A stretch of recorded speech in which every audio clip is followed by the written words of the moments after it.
Hello there, and welcome back. Today is part two and on the power of community.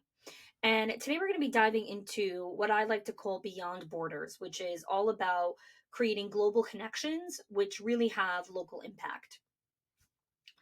Community, like I said in the previous first part of this series, is all about understanding how to nurture and build connections and relationships. And Esther Perel in her quote said, "We are hungry for connection, not company. We want to have connection, not just more people in our lives." So today we're really going to examine how engaging with others through conversation, through debate, through shared activities really broadens your perspectives. It challenges your belief system and it really inspires a lot more innovative thinking.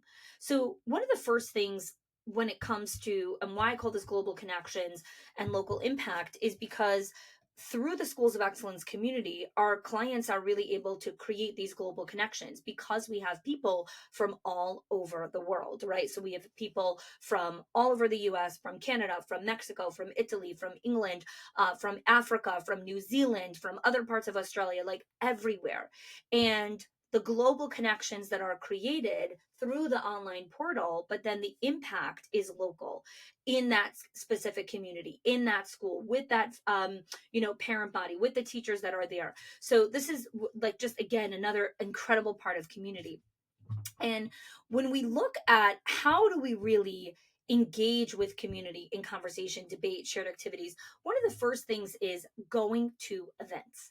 Now, the big thing about going to events is it requires inherent risk taking.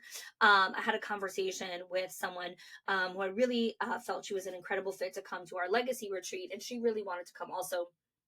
And one of the hurdles that she had to overcome was the mindset around being in the room with other people, being vulnerable, being in a space where she might not be the smartest person in the room. And that was really, really challenging for her. And she was really working through overcoming it. Ultimately, when we got closer to the date, she still wasn't ready. She wasn't in the right mindset already to make that leap and be vulnerable and be at this event. So hopefully she comes to the next one. But the reason I'm sharing this story is because there is a lot of emotional exposure when you go to events. So when I hear a lot of times people say things like, "Oh, build community, go to events," it's not so simple. Meaning, not every single person could just pick themselves up and go to different events or retreats and be emotionally vulnerable like that. So I want to talk about a lot of other ways that you could be building community, not necessarily always from physically going to an event. There are online portals, there are other ways to build community. And the reason I share that is because as you listen to today's episode and I share different ideas, I want you to really take stock and think for a second, what makes sense for me? Right? What makes sense for me in my season of life, where I am right now? And then also, like in the story that I just shared, where do I need to push my mindset? Right? What is the work that I have to do in order to get ready? So maybe the next year or the next time they run this event, I'm ready to actually be at this experience because timing is everything, right? We have people that follow us for Schools of Excellence for a really long time, and then finally they're ready. But what does it mean finally they're ready? It's the timing. It's everything coming together at the same time, that they are mentally, emotionally, physically ready to make this leap inside of their business. So when you're engaging in conversation and debate, so think of like the staff meeting, right? The staff meetings is one of the best places it's a great fertile ground for community building. Why? Because at a staff meeting, you're going to have conversation, debate, you're going to be sharing activities, people are going to be sharing their belief structures, you're going to be challenge those things, you're doing brainstorming, you're doing innovative thinking. There's all these things that happen at a staff meeting. Now, what's really, really important when you're at a staff meeting is making sure that there really is exposure to diverse viewpoints, right? So that you're actually at your staff meeting, you're having people that are speaking from different background, cultures, experiences, so that they're sharing their perspectives. A lot of times at staff meetings, I'll see this very, very often, where you have a very diverse group of staff sitting in the room, but it's the same people talking. It's the same people communicating. It's the same people sharing the same ideas. And it's not just that it's the same people sharing the ideas all the time. all of those same people that sharing ideas all have the same ideas, right? Like no one even offers any dissent inside of that staff meeting. And, again, a great quote from Esther Perel: there is no intimacy without dissent.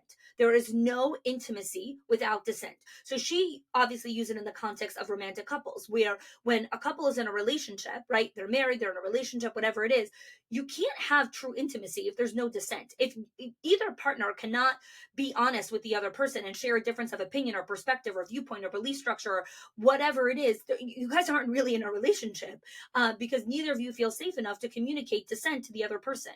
The same thing is in a staff meeting when you're trying to really build an incredible community. There has to be dissent. There has to be different viewpoints. There has to be different perspectives, right? It's one of the hardest parts of being a leader. When I think of just leading inside of schools of excellence, we have such a diverse team, and I love hearing different perspectives and different viewpoints.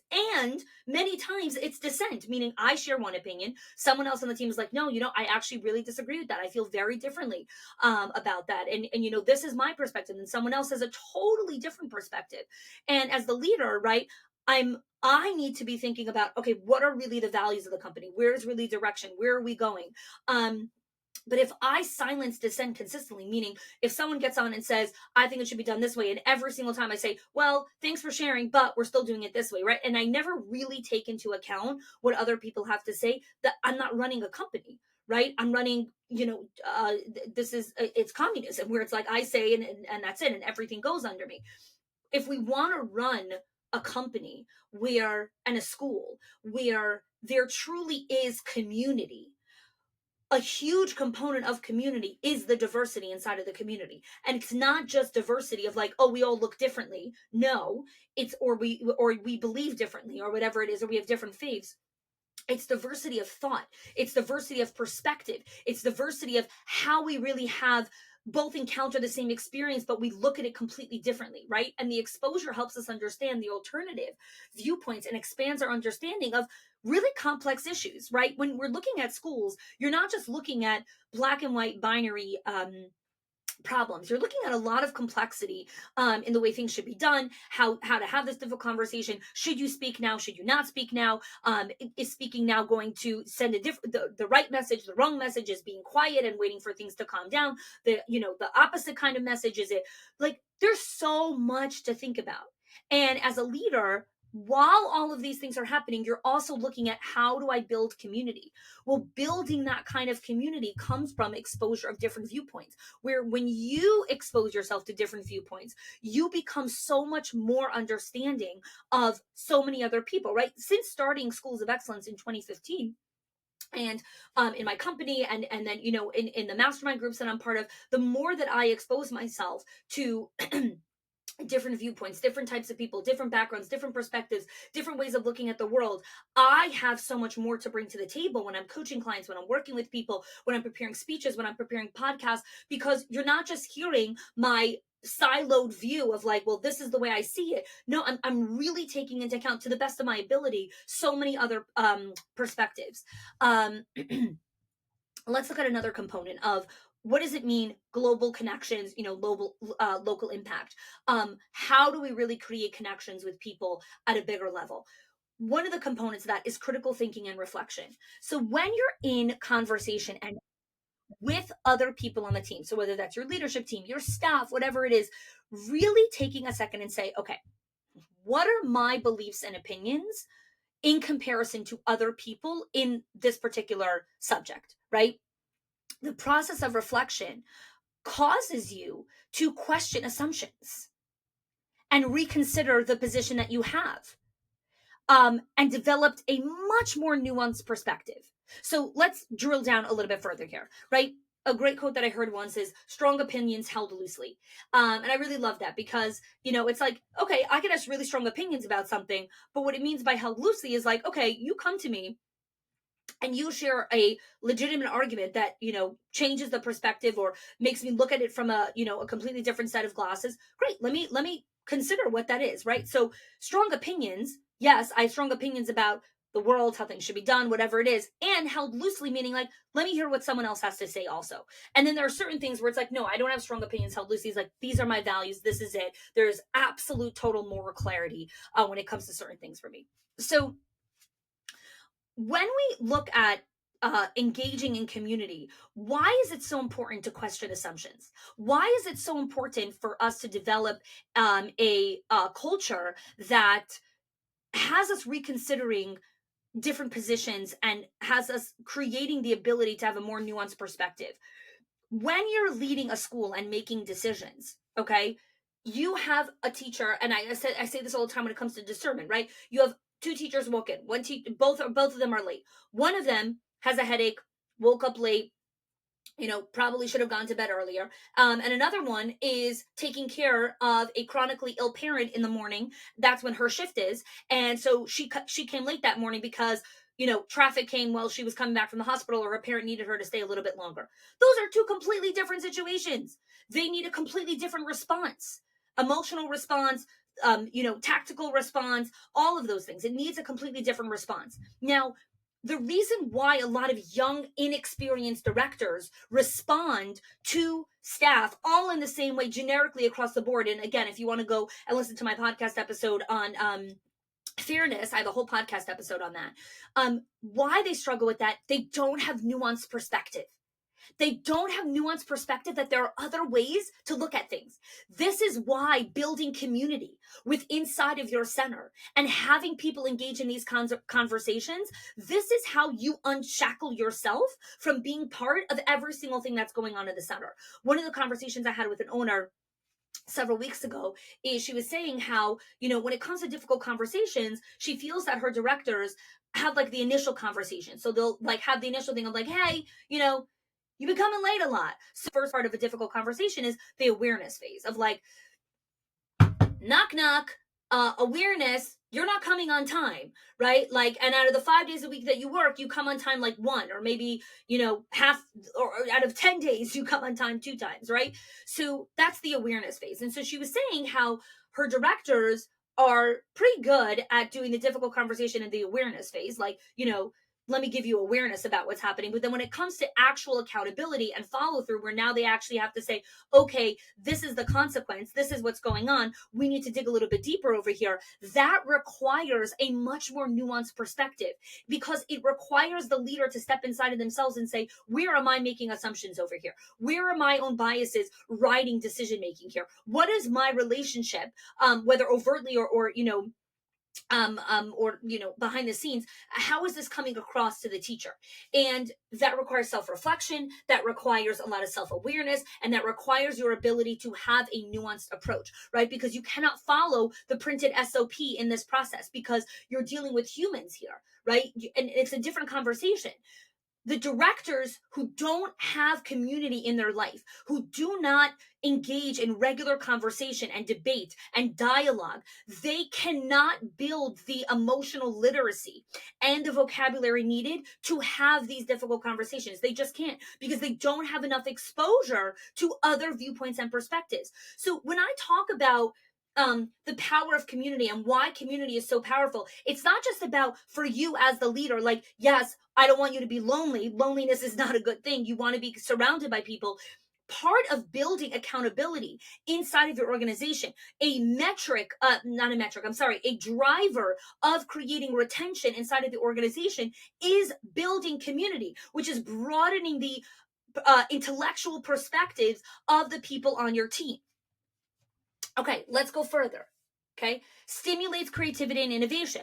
So one of the things that I often talk about when it comes to like going to events, right? And I know I spoke up in the beginning of the episode, like some of you are scared to go to events, or it's difficult for you, or you're not really sure, whatever it is, right? One of the benefits of the events is that when you're there, because it's not always this, and again, that's retreat styles, like the kinds of events that Schools of Excellence puts on. But when you're going to like a conference style event where like there's an exact curriculum or whatever it is, the best ideas are not coming from the stage. It's in the breakfast room, in the lunchroom, in the hallway, right outside the ladies' room, the befores and afters, all of those things. Why? Because When you are with other humans, it stimulates creativity and innovation. It stimulates it. You know, it was so interesting. I was driving in the car with a couple of friends of mine a couple months ago, and they were talking about their dread for the summer season. Right in Florida, it's like, sickly hot over here. I can't really go outside a lot unless you're, going in the pool. And I was talking about how much I love the summer season. And I love summer, like the 2 months of summer, like July and August, when my kids are in camp, when I have my older kids in overnight camp, when my kids are in day camp. There's just I absolutely love summer. And so, for lots of reasons, which I'm not going to go into, but I'm sure one of the reasons why. And it was interesting because my friend was actually like, "Why do you love summer so much? It's so hot." And I said, one of the reasons why I love summer so much is because the way that I've structured my schedule and my calendar, and the way like the school year operates, because of the environment. And I'm also going to the beach more and things like that. I'm out in nature more. I have the best ideas in the summer. I know in the summer, amazing ideas get birthed for the company.